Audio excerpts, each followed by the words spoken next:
북한 최고경호부대 내부 이전에 공개되지 않았던 비밀. 북한은 그 견고한 벽으로 유명한 나라이며 충격적인 비밀로 가득 차 있을 뿐만 아니라 세계에서 가장 살기 힘든 곳 중 하나입니다. 그 신비로운 장막 뒤에서 엘리트이든 아니든 모든 시민들은 끊임없는 두려움 속에서 살아가며 엄격한 통제를 받습니다. 현재의 지도자인 김정은은 절대 권력을 유지하고 있지만 그 권력은 그를 끊임없는 불안 속에 살게 만들며 언제든지 배신당할 수 있다는 느낌에 사로잡혀 있습니다. 자신을 잠재적인 위협으로부터 보호하기 위해 김정은은 최고의 경호원들을 모았습니다. 그가 가장 신뢰하는 사람들입니다. 최근 한 전직 북한 경호원이 침묵을 깨고 나서며 세계에서 가장 악명 높은 정권 중 하나의 이면에서의 삶에 대한 충격적인 세부 사항들을 공개했습니다. 그의 이야기는 김정은과 그의 아버지 김정일을 보호하는 것에 그치지 않습니다. 그 이야기는 수백만 명의 사람들이 가장 작은 이유로 고통받고 있는 노동수용소에서의 삶을 엿볼 수 있는 귀중한 기회를 제공합니다. 그는 정권의 통제에서 벗어나려는 필사적인 시도들과 진정한 김정은에 대한 근접한 시선을 공유합니다. 복잡하고 모순적인 인물입니다. 김씨 일가의 통치 하에서 김일성에서 김정일, 그리고 현재의 김정은까지 북한은 단순한 국가가 아니라 공포의 제국입니다. 전국에 퍼져있는 노동수용소에서는 위협으로 간주된 사람들이 정당한 이유 없이 그곳에 보내질 수 있습니다. 외부 세계의 전화 한 통이나 한국에서 밀반입된 영상 하나만으로도 그들은 큰 대가를 치르게 될 수 있습니다. 김정은은 공포로 통치하며 바로 그 이유로 그는 자신과 가족을 전복의 위협으로부터 보호하기 위해 강력한 보안팀에 의존합니다. 이 팀은 원래 김정일이 쿠데타에 대비해 만들었으며 지금은 약 200명으로 규모가 확대되었습니다. 개인 경호부대로는 엄청난 숫자입니다. 그러나 그 많은 보호막 뒤에서의 삶은 과연 어떤 모습일까요? 이 경호원들의 이야기, 그들의 관계, 공중의 음모들이 드디어 드러나며 북한의 일면을 엿볼 수 있는 기회를 제공합니다. 진실과 거짓이 뒤섞인 드라마와 비밀의 세상에서 펼쳐질 매혹적인 여행에 대비하십시오. 북한 궁전 안의 혹독한 현실. 북한의 전직 경호원인 이양국이 마침내 입을 열었을 때 그는 한때 자신이 봉사했던 엘리트 경호 부대에 대해 충격적인 폭로로 세계를 놀라게 했습니다. 김정일을 보호하는 것으로 시작해 김정은의 권력 상승까지 이어진 그의 이야기는 단순한 직업이 아니었습니다. 그것은 두려움에 지배된 삶이었으며 기본적인 자유가 끊임없이 박탈되는 삶이었습니다. 이양국은 무자비한 정권의 산물이었을 뿐만 아니라 그 정권의 희생자가 되기도 했으며 두 번이 충격적인 탈출 시도에서 살아남았고 그 중 하나는 그를 국가의 악명 높은 노동수용소에 갇히게 만들었습니다. 이양국의 폭로에 따르면 북한 최고경호부대의 선발 과정은 극도로 엄격하고 비밀에 쌓여 있습니다. 후보자들은 일반적인 군인이 아니라 고등학교에서 선발된 젊은 인재들입니다. 김정은은 무자비한 왕처럼 자신의 비밀 하렘을 선택하는 방법과 비슷한 방식으로 이들을 선발합니다. 꿈과 희망으로 가득한 학생들은 줄을 서서 신체 검사를 받게 되며 작은 결점 하나라도 즉시 탈락의 이유가 됩니다. 상처, 점 또는 신체의 어떤 결함이라도 용납되지 않습니다. 완벽함이 필수 조건이며 첫 번째 선발을 통과한 사람들은 훨씬 더 어려운 가족 역사와 북한의 가혹한 계급 시스템인 송분을 평가받게 됩니다. 가족 배경이 청정하지 않다고 판단되면 즉시 탈락합니다. 이양국은 만약 가족 중에 한 명이라도 탈북을 시도한 적이 있다면 그 사람은 이명망 높은 경호 부대에서 일할 기회를 절대 가질 수 없다고 밝혔습니다. 선발이 되면 후보자들은 가족과의 모든 연을 끊고 다시는 사랑하는 사람과 연락을 할 수 없게 됩니다. 그들은 새로운 신분증을 받으며 과거에 관한 모든 정보는 삭제되어 정권의 눈에는 아무런 출신과 정체성도 없는 존재가 됩니다. 궁전 안에서 이 경호원들의 삶은 단순히 최고 지도자를 섬기는 것이 아닙니다. 그것은 비밀, 생존을 위한 투쟁, 그리고 사랑할 권리로 가득 찬 삶입니다. 그들의 존재는 특권일까요? 아니면 단순히 숨겨진 형벌일까요? 이양국의 충격적인 폭로는 우리가 좀처럼 들어갈 수 없는 세계를 더 깊이 들여다볼 수 있게 해주며 북한의 그림자 속에 숨겨진 소름 끼치는 진실을 밝혀냅니다. 북한의 전직 유명 경호원인 이양국은 김정은의 개인 경호팀이라는 폐쇄된 세계로의 비밀의 문을 열었습니다. 그의 폭로는 충격을 줄 뿐만 아니라 그 경호원들이 겪는 혹독한 훈련과 그 강도에 대해 소름 끼치게 만듭니다. 이양국의 경력 시작부터 그는 인간의 한계를 시험하는 듯한 훈련 프로그램에 투입되었습니다. 수백 명이 다른 후보자들 중에서 자신을 증명하기 위해 그는 수많은 고된 도전들을 견뎌야 했습니다. 이양국과 같은 신입 경호원들은 300페이지에 달하는 훈련 매뉴얼을 받습니다. 이 매뉴얼에는 과거의 경호 사건들이 자세히 설명되어 있어 그들이 잠재적인 위험을 인식할 수 있도록 돕습니다. 훈련을 마치기 위해서는 특별한 6개월간의 부트캠프를 거쳐 2회의 강도 높은 준비를 해야 합니다. 그들은 태권도를 익히고 사격 실력을 쌓으며 25km를 장비를 착용한 채 걷는 등의 극단적인 체력 테스트를 완료해야 합니다. 모든 훈련 세션은 김정일, 김정은의 아버지를 포함한 고위 관리들이 감독하며 그들은 경호원들의 훈련을 관찰하고 평가하는 것을 즐깁니다. 목숨을 걸고 그를 보호하라 는 문구는 이양국이 훈련 중에 반복적으로 배운 구호였습니다. 하지만 이것은 단지 충성심을 가르치는 것만이 아니었습니다. 그것은 극한의 신체적 도전이기도 했습니다. 이양국은 일부 훈련 방법들이 신체적 고문과 같았다고 회상합니다. 예를 들어 망치로 화강한 바위를 가슴에 내리치거나 벽돌 더미에 머리를 박는 등의 훈련이 있었습니다. 이러한 훈련 방법은 믿기 어려운 것처럼 보일 수 있지만 북한의 최고 지도층을 보호하는 엘리트 경호원이 되기 위한 유일한 방법으로 여겨졌습니다. 북한 정권은 종종 경호부대의 힘을 자랑하는 선전 영상을 공개하며 강하고 신체적으로 인상적인 남성들의 모습을 보여줍니다. 그러나 대부분의 사람들이 이해하지 못하는 점은 화강암이나 전구를 깨는 훈련이 실제 위협, 예를 들어 암살 시도와 같은 상황에 대비하는 데 도움이 되지 않는다는 점입니다. 이양국은 이 훈련들이 기괴해 보일 수 있지만 그 진짜 목적은 절대적인 충성심을 구축하는 것이라고 강조합니다. 권총은 전쟁을 이길 수 없고 태권도는 사기를 북돋는 데만 유용합니다. 하지만 이 모든 것은 우리가 이렇게 훈련을 한다면 미국 군대도 이길 수 있을 거라고 믿게 만들기 위해 설계된 것입니다. 라고 그는 공유합니다. 현대적인 방법 외에도 경호원들은 사격술, 체력 훈련, 수영, 보트 전술과 같은 전통적인 기술을 훈련해야 합니다. 이양국은 북한 지도자들을 보호하는 임무를 맡은 고도로 훈련된 암살자 중 한 명으로서 잔혹한 도전들을 견뎌냈습니다. 모든 훈련은 가장 충성스러운 팀을 구축하기 위한 것이었습니다. 이양국의 이야기들을 통해 우리는 이 경호원들의 강함뿐만 아니라 그들의 희생과 북한의 전체주의 정권 뒤에 숨겨진 무서운 진실들에 대해서도 통찰을 얻을 수 있습니다. 이양국의 충격적인 폭로를 계속 따라가며 이 신비로운 세계를 더 깊이 탐구해 봅시다. 북한 경호원들의 세뇌와 이념적 훈련. 북한 경호원들의 훈련 과정은 단순히 혹독한 체력 테스트에 그치지 않습니다. 이들의 신체 훈련은 극도로 가혹하며 지구력, 전투 기술, 그리고 철저한 규율에 중점을 둡니다. 하지만 이는 빙산의 일각일 뿐입니다. 더욱 교묘하고 강력한 요소는 이념적 세뇌로, 이는 정부가 경호원들의 정신과 충성을 형성하기 위해 사용하는 정교한 도구입니다. 이를 통해 경호원들은 단순히 신체적으로만 충성하는 것이 아니라 정신적, 영적으로도 완전히 헌신하게 됩니다. 북한에서는 모든 것이 선전의 두꺼운 안개 속에서 이루어집니다.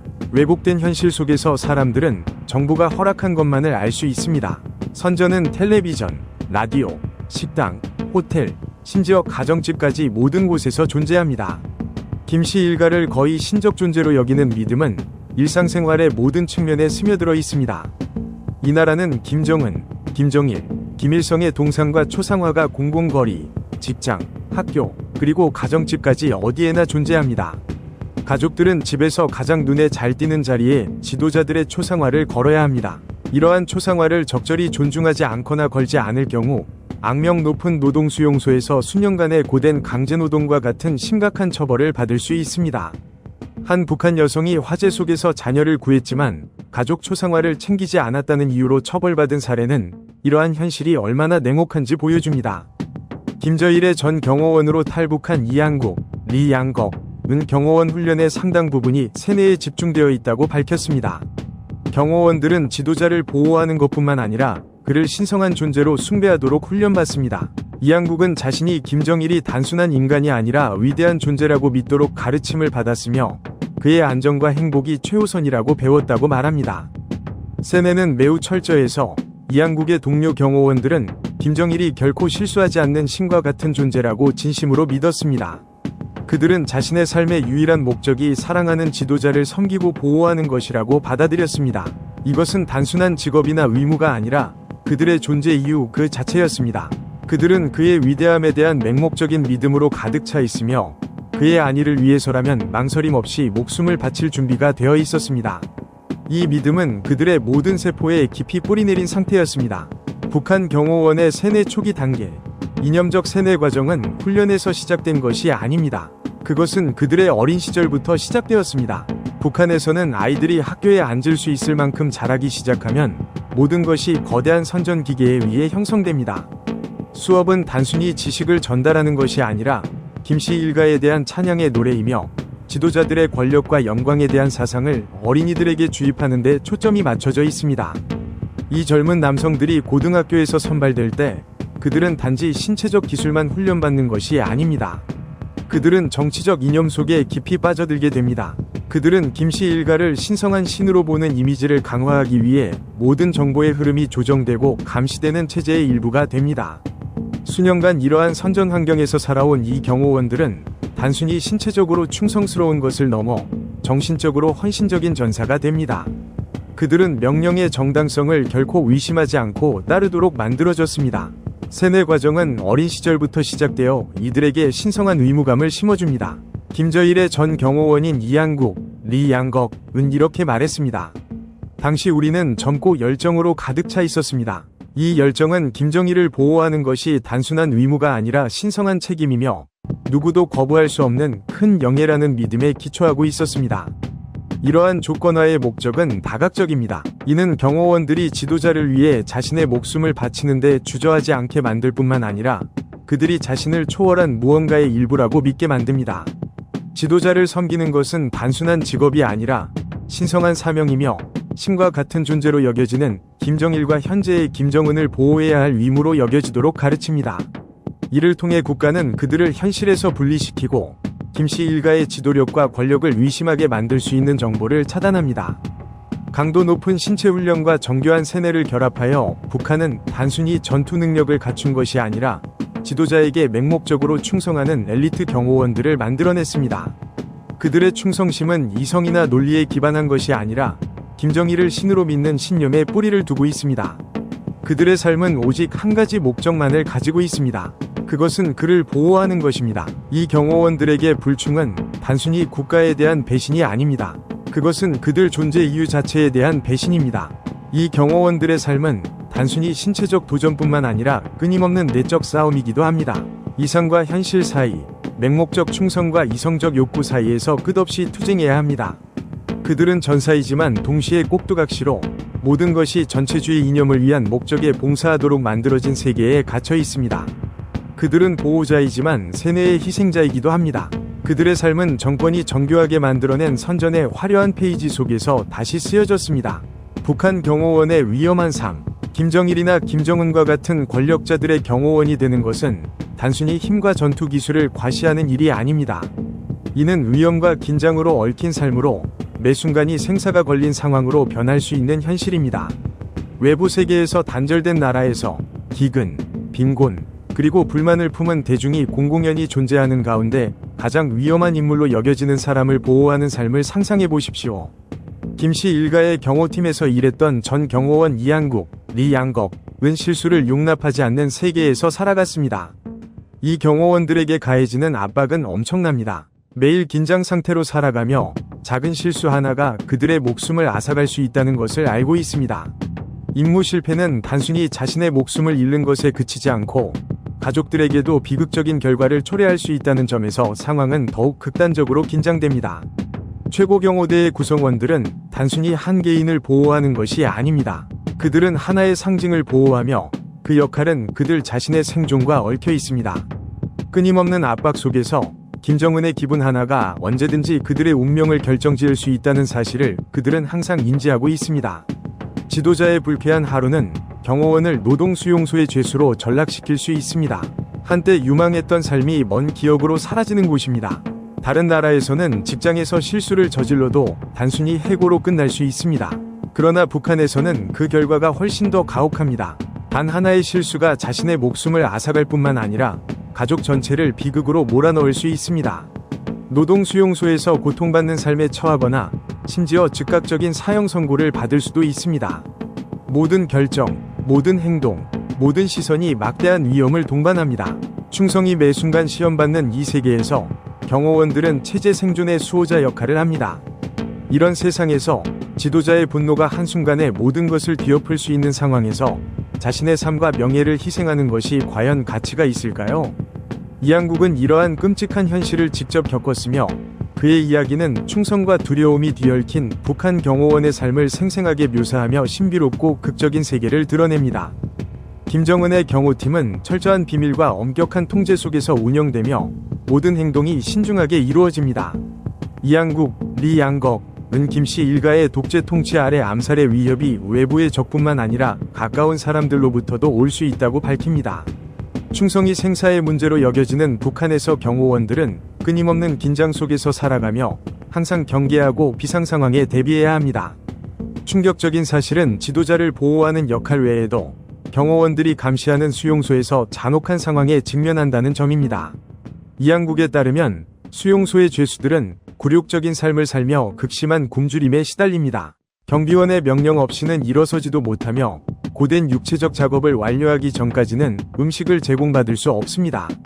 그는 이렇게 회상합니다. 배고픔에 배가 꼬르륵 소리를 내지만 배는 부풀어 오르고 다리와 얼굴은 점점 더 야위어 갑니다. 수용소 안의 삶은 끊임없는 생존투쟁으로 매일이 생사간의 전쟁과도 같습니다.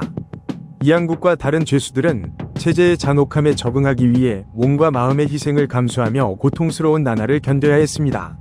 그들이 겪었던 이야기는 체제의 잔혹한 본질을 폭로할 뿐만 아니라 독자들에게 북한의 어두운 그림자 속 삶의 냉혹한 현실을 생생하게 보여줍니다. 고통스러운 기억, 말로 표현할 수 없는 고난, 그리고 잔인한 생활 조건은 이항국을 전 세계가 여전히 제대로 알지 못하는 체제의 산 증인으로 만들었습니다.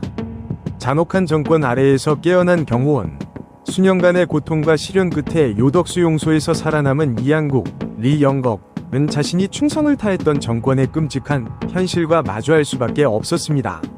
고통스럽고 가혹했던 그곳은 단순한 신체적 감금 장소가 아니라 정신적 감옥이었습니다. 그가 목격한 참혹한 장면들, 짓밟힌 영혼들과 조용히 빼앗긴 생명들은 그에게 감옥을 탈출하고 진실을 말할 용기를 주었습니다. 그가 속박에서 벗어났을 때 이항국의 바람은 단지 자신의 삶을 다시 세우는 것에 그치지 않았습니다. 그는 자신과 함께 고통받았던 이들의 비극적 이야기를 세상에 알리기로 결심했습니다. 북한 정권의 고통과 잔혹함이 어둠 속에 묻히는 것을 허락하지 않으려는 위지로 그는 진실의 증인이자 억압받고 착취당한 이들의 목소리가 되었습니다. 수많은 도전에도 불구하고 그는 과거가 자신의 미래를 규정짓지 않도록 노력했습니다.